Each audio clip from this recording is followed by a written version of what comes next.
এটি আল্লাহ রাসূল সাল্লাল্লাহু আলাইহি ওয়াসাল্লাম বলেছেন। সুতরাং যদি পৃথিবীকে পরিবর্তন করতে হয়, আল্লাহ রাব্বুল আলামিন বলেছেন ইন্নাল্লাহা লা ইউগাইয়িরু মা বিকাওমিন হাত্তা ইউগাইয়িরু মা বিআনফুসিহিম। কোন জাতির ভাগ্যের পরিবর্তন ততক্ষণ পর্যন্ত সম্ভব নয় যতক্ষণ না সেই জাতি তার নিজেদের ভাগ্যের পরিবর্তন করে, অবস্থানের পরিবর্তন করে, কোয়ালিটি পরিবর্তন করে, বৈশিষ্ট্যের পরিবর্তন করে। পরিবর্তিত পরিস্থিতিতে একটি নতুন বাংলাদেশের প্রত্যাশা করছি আমরা। সেই নতুন বাংলাদেশ বিনির্মাণের জন্য যে দুর্নীতিমুক্ত মানুষ দরকার, যে সন্ত্রাসমুক্ত মানুষ দরকার, যে বৈষম্য বিরোধী মানুষ দরকার, মানসিকতা দরকার, সেটি কে তৈরি করে?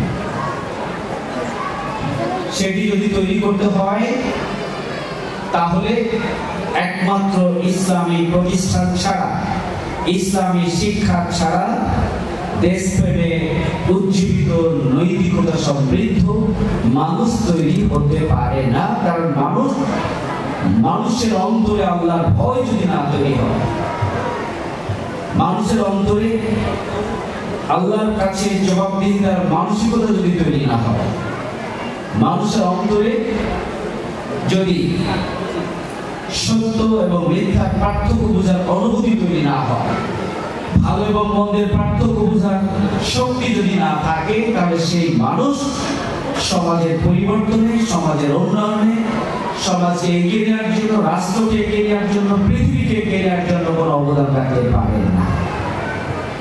সম্মানিত সুধীমণ্ডলী, মানুষের মধ্যে দুটি সত্তা আছে, একটা রেশনালিটি, একটা অ্যানিমালিটি।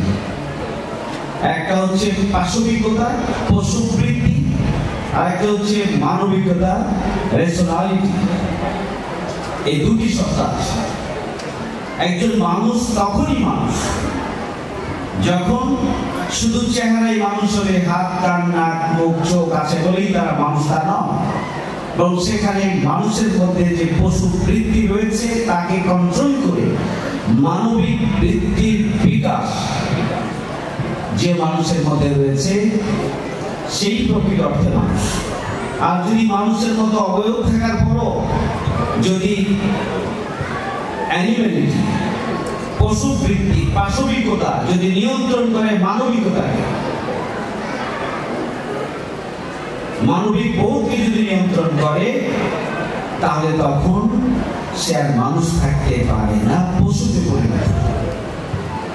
তাহলে এই যে মানুষের মধ্যে দুটি সত্তার মধ্যে পাশবিকতার নিয়ন্ত্রণ আর মানবিকতার বিকাশ, রেশনালিটির বিকাশ, এই বিকাশ সাধনের জন্য শিক্ষা ব্যবস্থা সবচেয়ে গুরুত্বপূর্ণ। দুর্ভাগ্যজনক, আমাদের শিক্ষা ব্যবস্থায় মানুষ তৈরি করা হয় না, বরং একজন মানুষ তার পাশবিক সত্তাকে বিকাশ করে সেই মানুষকে পশুতে পরিণত করা হচ্ছে।